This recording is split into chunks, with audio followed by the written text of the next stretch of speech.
Terdapat satu lagi isu berkaitan dengan almarhun bih di dalam melaksanakan akad gadaian.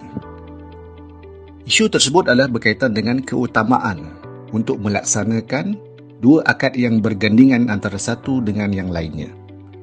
Dua akad tersebut adalah akad hutang dan akad gadaian.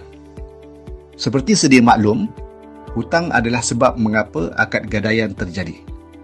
Walau bagaimanapun, akad gadaian bukanlah wajib untuk dimeterai bagi mereka yang ingin berhutang, kerana akad gadaian sebenarnya adalah kategori akad tawthiqat atau tabarru'at, iaitu akad kebajikan yang bukan bertujuan mendapatkan laba keuntungan.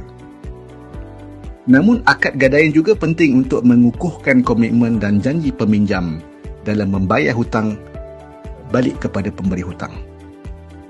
Dalam persoalan ini terdapat tiga keadaan yang dibahaskan oleh para fuqaha, iaitu adakah akad hutang perlu dimeterai terlebih dahulu, atau adakah akad hutang dan gadaian boleh dimeterai secara serentak, atau adakah akad gadaian pula yang perlu dimeterai terlebih dahulu.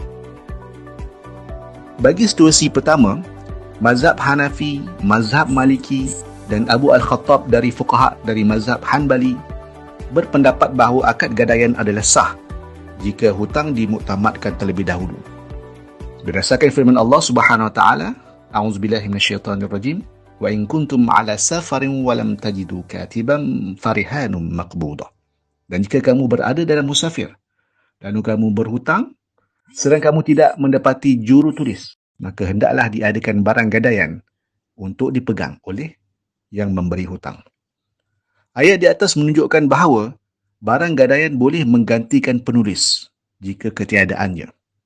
Pergantian kepada dokumen yang ditulis oleh penulis menunjukkan kebenaran menggadaikan sesuatu barangan adalah setelah hutang dimeterai.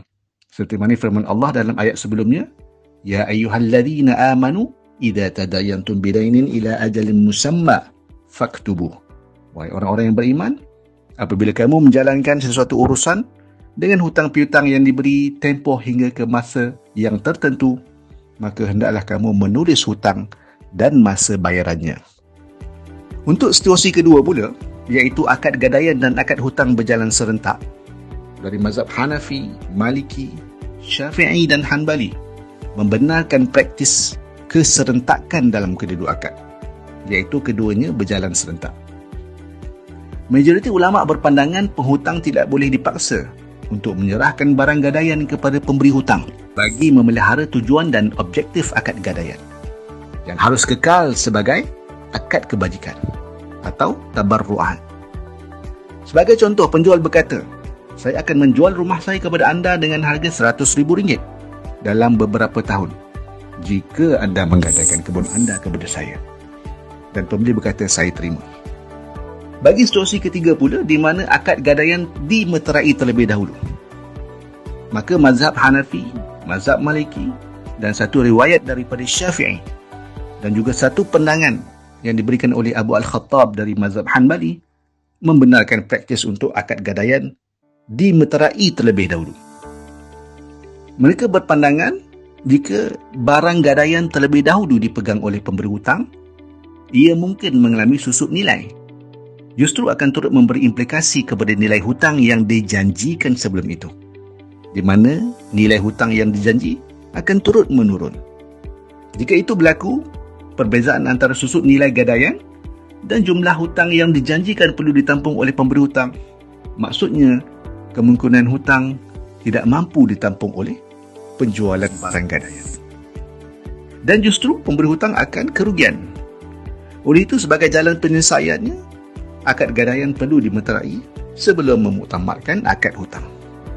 Dari perbahasan di atas dapat disimpulkan bahawa pandangan kedua adalah lebih menepati gadaian semasa, di mana dalil daripada surah Al-Baqarah ayat 283 menunjukkan gadaian berlaku apabila hutang telah termeterai berdasarkan kepada frasa farihanun, yang bermaksud maka biarlah ada barang gadaian. Dan ini menunjukkan jalan penyelesaian bagi situasi yang dinyatakan sebelumnya, iaitu ketiadaan penulis, walam tajidu katiba, menjadikan kepentingan untuk gadaian adalah selari dengan kepentingan berhutang.